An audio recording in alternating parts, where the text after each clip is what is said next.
Président de l'Assemblée nationale, Monsieur le Premier ministre, chef de gouvernement, Monsieur le ministre, chers collègues députés nationaux, représentants du peuple nigérien souverain, je vais commencer par vous rappeler une déclaration que nous connaissons tous, et je cite, 17 février 2022. En accord avec l'accord des autorités nigériennes, des éléments européens seront repositionnés aux côtés des forces armées nigériennes dans la région frontalière du Mali. Fin de citation. On peut donc conclure aisément qu'il y a eu accord. Akuya tachewa kura abunda babu shi. De quel type d'accord il s'agit? S'agissait-il d'un accord verbal, d'une note verbale, d'un accord de défense, d'un accord de coopération? À partir des explications qui nous ont été données aujourd'hui, on peut aisément conclure qu'il s'agissait d'un accord de coopération. Alors dans ce cas, le titre 11 de notre Constitution ne fait pas obligation au gouvernement de saisir le Parlement. Alors question, pourquoi sommes-nous ici? Au point où le gouvernement engage sa responsabilité.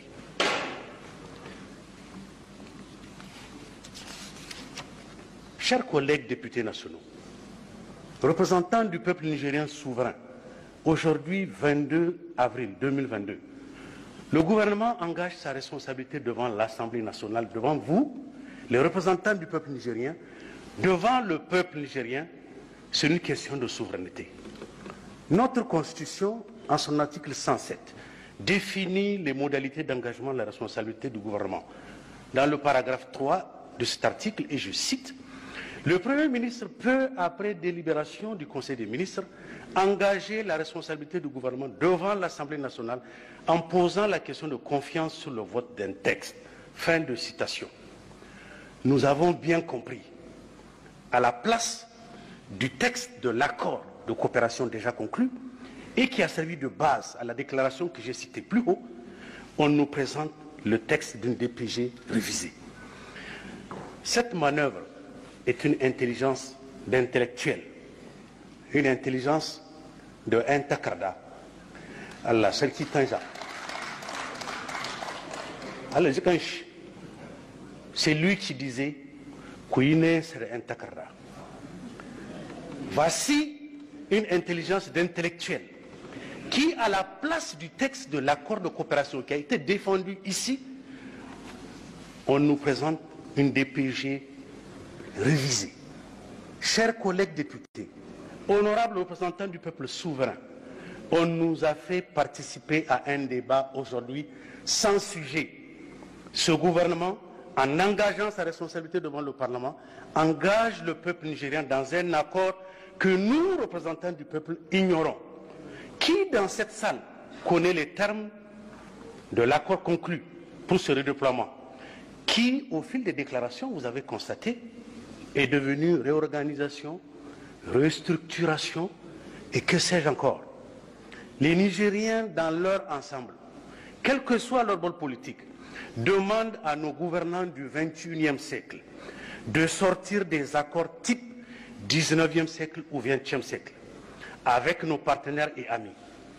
Nous ne demandons à personne de nous défendre.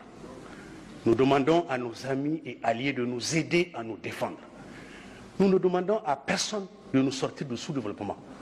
Nous demandons à nos alliés et amis de nous aider à sortir du sous-développement.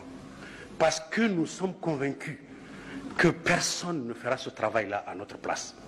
Chers collègues députés, notre responsabilité de représentants du peuple nous interdit d'engager la responsabilité du peuple dans un accord que nous ignorons. Cette DPG révisée n'est pas le texte qu'exige l'article 107 de notre Constitution. À vous, mes collègues députés de la majorité, la balle est dans votre camp. et le peuple nigérien qui vous a mandaté vous regarde en ce moment et vous entend. Et dans quelques semaines ou quelques mois, vous serez dans vos fiefs respectifs.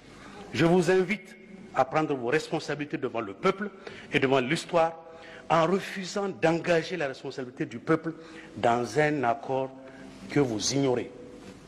Enfin, je demande aux députés de l'opposition, aux députés responsables et patriotes, à ne pas accorder leur confiance à ce gouvernement. Je vous remercie.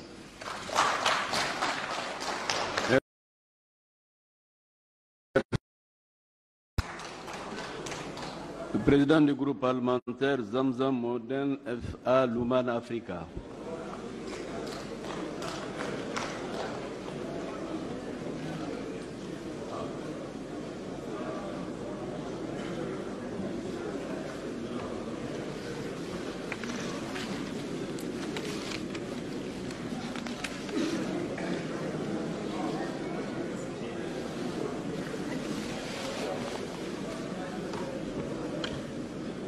Monsieur le Président de l'Assemblée nationale, Monsieur le Premier ministre, chef du gouvernement,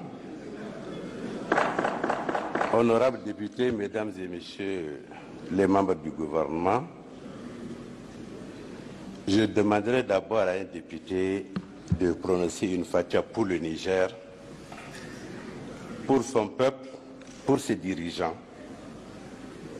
et pour exorciser ce démon qui nous fait penser qu'on peut tout se permettre dans ce pays. Bismillah. Monsieur le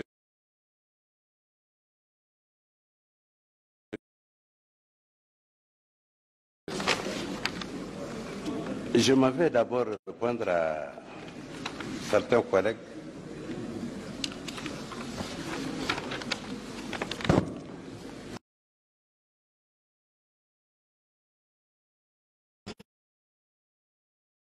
Jusqu'à dire que l'opposition a honte. Je ne sais pas en quoi l'opposition peut avoir honte, mais je sais que la honte là depuis 2011 est devenue une vertu.